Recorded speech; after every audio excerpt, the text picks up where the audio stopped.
మండలంలోని రాజవోలు గ్రామంలో జరిగిన చైన్ స్నాచింగ్ కేసును 48 గంటల్లో పోలీసులు ఛేదించారు.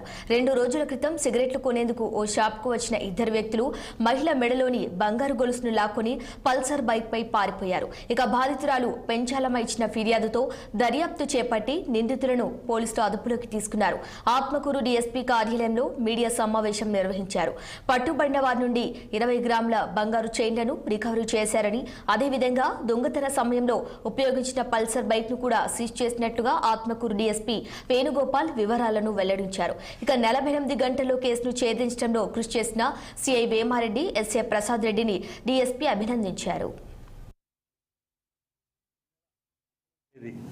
6 గంటల సమయంలో ఏస్పేట మండలం రాజవోలు గ్రామంలో కడితే పెంచలమ్మ అనే మహిళ ఒక బంకు పెట్టుకొని ఉంటే అదే సమయంలో 2 వ్యక్తులు పల్సర్ వెహికల్లో వచ్చి సిగరెట్ కావాలని అడిగి ఆమె మెడలో ఉన్న 2 చిన్న చైన్లు స్నాచ్ చేయడం జరిగింది. దానిలో భాగంగా కేసు కూడా నమోదు చేయడం జరిగింది.